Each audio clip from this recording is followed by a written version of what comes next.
relationship between the business and the people who are working for the business, and then they have to learn from each other better.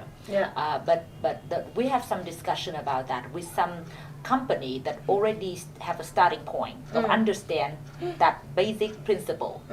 It seems not a problem, but then the majority of company and business it's still difficult for them to understand, number one, why they have to do so. And the most important is how to do it. So when we're talking about it, how to do it is one of the work we've been doing. You try to explain to them the concept of learning organization.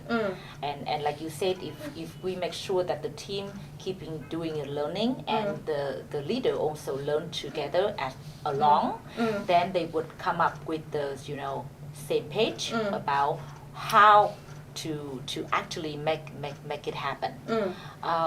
But it seems not that easy still. And we're talking about some new term right now, and some of the initiative was there where we're talking about start thinking about standard and regulation and requirement of the social responsibility or governance in a simple term. Another word, we call it the language that the layman would understand. For example, if the requirement for workplace safety or anti-sexual harassment and violence at workplace is not easy to look at 100 pages of all full of text. But in fact, if the company would really make it become a simple document that not only the worker but the manager needed some time because they cannot remember all the work. Do you think is that one of the direction? It's easier to get to the how in a better way? I mean, I think I come from a quite simple background, and I think it's all about dialogue and talking to each other. Of course, you have to have some kind of regulations and directives, be them state laws, state regulation, or company regulations. And I think most companies have some kind of code of conduct already that they have worked out through experience of what works, what doesn't work, or having global code of conduct for a big company, setting some standards that are like your expected minimum standard. But in the end of the day, we are all humans, and we need to talk to each other. You can't just come with like a regulation and say this is the law. Yes, let's just follow it.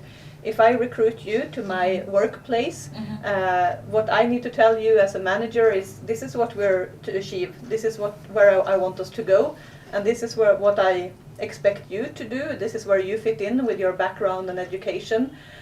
Do you think we can do it, and how do you think we can do it? And then you will say, well, I need space, I need work-life balance, I need to take this course because I'm not very good in online conferences, for example, and I need, and if you have a problem already, that you address it to the manager if you see that this is something that is going to be a hindrance for me to contribute to the goal of this organization. So I think in many places the challenge might be that it's too hierarchical, that is just the one-way top-down communication. If you have a communication both ways and you try and you discuss what do you consider to be sexual harassment, and how do we need to be clear about that this is not acceptable for me as a woman in this workplace, for example. I mean, that's how you will know, that's how you will solve it. It's not by looking at this paragraph in this paper.